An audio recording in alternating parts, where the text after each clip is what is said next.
फाल्गुन मास के शुक्ल पक्ष की अष्टमी से लेकर के पूर्णिमा तक का समय होलाष्टक माना गया है। यह समय विवाह आदि 16 संस्कारों के लिए, गृह प्रवेश आदि शुभ मुहूर्त के लिए और किसी भी प्रकार के मांगलिक कार्य के लिए वर्जित माना गया है।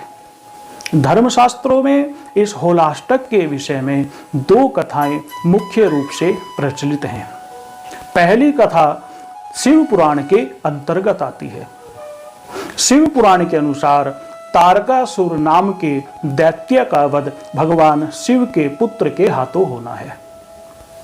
भगवान शिव समाधि में हैं। देवताओं ने कामदेव को आज्ञा दी कि आप भगवान शिव को समाधि से जगाइए। सो कामदेव भगवान शिव की समाधि को भंग करने के लिए हिमालय पर पहुंचे। भगवान शिव की तपस्या में विघ्न उत्पन्न किया। भगवान शिव ने कामदेव को भस्म कर दिया। कामदेव के भस्म होते ही तीनों लोकों में शोक का वातावरण हो गया। जिस दिन भगवान शिव ने कामदेव को भस्म किया वह अष्टमी का दिन था। तो फाल्गुन शुक्ल पक्ष की अष्टमी के दिन ही कामदेव जल करके भस्म हुए थे।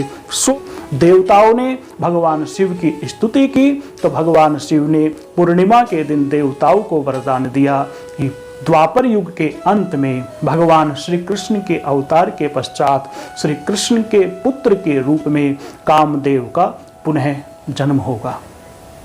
तब तक कामदेव बिना शरीर के ही सृष्टि के संचालन में अपना सहयोग देंगे। यही कारण है कि इस होलाष्टक के समय में किसी भी प्रकार का कामना पूरक अनुष्ठान नहीं किया जाता। दूसरी कथा भक्तराज प्रहलाद से जुड़ी है। फाल्गुन मास के शुक्ल पक्ष की अष्टमी तिथि से लेकर के और पूर्णिमा तक इन 8 दिनों में भक्तराज प्रहलाद को उनके पिता हिरण्यकश्यप ने सर्वाधिक कष्ट दिया था।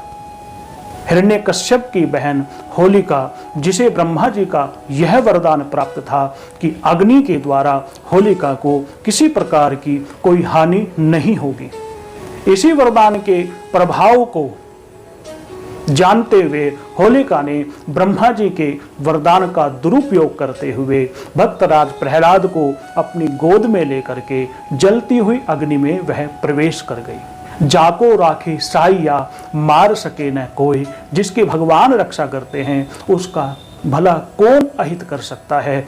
भक्तराज प्रहलाद की उस अग्नि में रक्षा हुई और होलिका अग्नि में जल करके स्वाहा हो गई।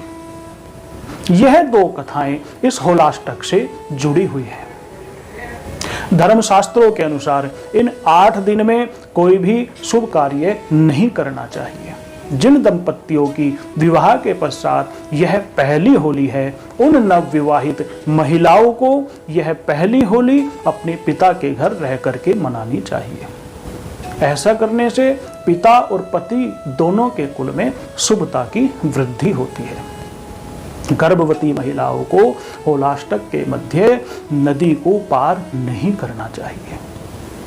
होलाष्टक में विवाह आदि 16 संस्कार, गृह प्रवेश आदि मांगलिक कार्य, कामना पूरक अनुष्ठान वर्जित माना गया है। होलाष्टक में आत्म कल्याण की भावना से किए गए अनुष्ठानों का शुभ फल प्राप्त होता है।